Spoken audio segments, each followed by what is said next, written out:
அன்னைக்கு ஒரு நாள் நைட்டு வந்து வாட்ஸ்அப்ல மெசேஜ் வந்துருந்துச்சு. சாரி ப்ரீப்ளீட் பண்ணி ட்ரே பண்ணணும்னு சொல்லியிருந்தாங்க.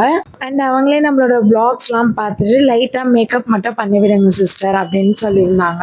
ஸோ மண்டே மார்னிங் சாரியை ப்ரீப்ளீட்லாம் பண்ணிட்டு நம்ம கிட்ட இருக்க காஸ்மெட்டிக்ஸ் ஆக்சசரிஸ்லாம் எடுத்துட்டு நானும் பேக் பண்ணிட்டு கிளம்பிட்டேன். என் கூட வந்து தேவிகாவும் வந்திருந்தாங்க ஹேர் டூ பண்றதுக்காக. ஸோ அப்படியே நாங்களும் அவங்க வீட்டுக்கு வந்தாச்சு. ஃபர்ஸ்ட் பாப்பாக்கு வந்து ஹேர் ஸ்டைல் பண்ணலாம்னு சொல்லி பண்ணிட்டு இருந்தாங்க. அண்ட் பாப்பாக்கு முடிச்சிட்டோன்னா அந்த சிஸ்டருக்குமே வந்து ஹேர் ஸ்டைல்லாம் சூப்பரா பண்ணியிருந்தாங்க. ஹேர் எக்ஸ்டென்ஷன் வச்சு தான் பண்ணியிருந்தோம். சிஸ்டருக்கு சாரி வேர் பண்ணா இப்படிதான் பூ வைக்கணும்னு சொல்லிட்டாங்க. ஸோ அவங்களோட சாட்டிஸ்ஃபைட் தான் முக்கியம்னு சொல்லிட்டு அவங்களுக்கு பிடிச்ச மாதிரி பூலாம் வச்சு விட்டுட்டு ஹேர் டூ 2 பேருக்குமே முடிச்சுட்டாங்க.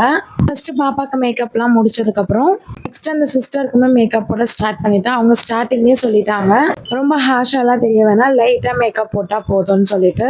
ஸோ ஃபைனல் லுக் இப்படி தான் இருந்துச்சு. அவங்களுக்கு ரொம்ப சாட்டிஸ்ஃபைடாக இருந்துச்சு. அண்ட் நாங்களுமே ரொம்ப ஹாப்பியாக அவங்களோட ஃபோட்டோஸ்லாம் எடுத்துட்டு அங்கேருந்து கிளம்பிட்டோம். இந்த vlog பிடிச்சிருந்தா லைக் பண்ணுங்க. தேங்க்ஸ் ஃபார் வாட்சிங். பாய்.